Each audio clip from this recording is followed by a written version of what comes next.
ሰላም ሰላም ከመይለኹም ክቡራት ህፃናት ከመይለኹም ናይ ቆልዑት ዓለም ቻናል ተኸታተልቲ ሎሚ ድማ ከምቲ ልሙድ መሃርን መሳጥን ዝኾነ ነበረ ሒዘልኩም መፅእ ኣለኹ።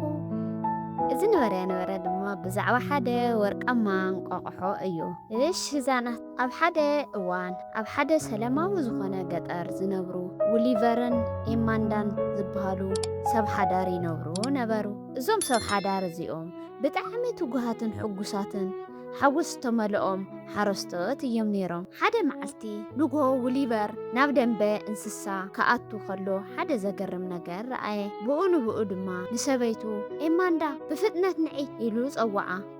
ኣብኡ ሓንቲ ብጣዕሚ ተብለጭልጭ ትገርምን ወርቃማ ናይ ራዛ እንቋቑሖ ረኸቡ ወይም ደሞ ናይ ዳክ። ኤማንዳ ነታ እንቋቑሖ ሓፍ ኣቢላ እዚኣ ዝተኣምር እያ በለት። ካብታ መዓልቲ እቲኣ ጀሚሩ እታ ራዛ መዓልቲ ሓንቲ ወርቃማ እንቋቑሖ ተውድቕ ነበረት። ውሊቨርን ኤማንዳን ነዘን እንቋቑሖ ናብ ከተማ እናወሰዱ ብምሻጥ ኣብ ሓፂር ግዜ ኣብቲ ከባቢኦም ካብ ዝነብሩ ሰባት ዝሃፍቶምን ዝተፈለጡን ኮኑ።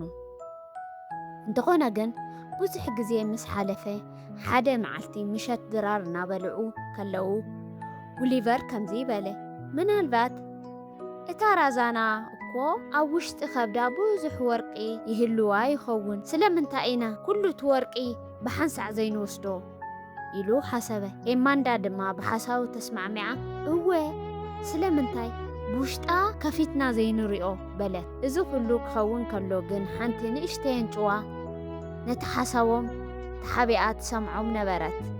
እታ እንጭዋ ናፍታ ራዛ ኸይዳ ናፍታ ዳክየ ኸይዳ ኩሉ እቲ ሓሳብ እቶም ሰብ ሓዳር ዘውፅዎ ዘለዉ ምስጢር ነገረታ። እዛ ዳክያ ድማ ብጣዕሚ ሓዘነት። ንፅባሓይቱ ንውግሆ ውሊቨርን ኤማንዳን እታ ራዛ ክሕዝዋ ማዕፆ ደንበ ምስ ከፈቱ እታ ዳክየ ግን ንሰማይ በሪራ ካብኣቶም ኣምለጠት። እቶም ሰብ ሓዳር በቲ ዝገበርዎ ስስዐ ተጣዓሱ። ውሊቨር ድማ ብጣዕሚ ገብጋባ ብምንባርና እታ ዳክየና ንሓዋሩ ጠፍአትና ኢሉ ሓዘነ። ትምህርቲ ዝዛንታ ድማ ስስዐ ንዘለካ የጥፍእ ዝያዳ ንምርካብ ምምህራፍ ነቲ ብትዕግስቲ ትረኽቦ በረከት ከስእኖ። እሽ ህፃናት ካብዚ ነበረ እንታይ ንምሃር? ስስዐ ዘይጠቅም ምዃኑ እዩ ዘምህረና። በቲ ዘለና ተመስገን ኢልና ዝረኸብናዮ በረከት ምቕባል እምበር ምስሳዕ የድልየና። ሰናዩ ንዓኹም ህፃናት ደህና ሁኑ።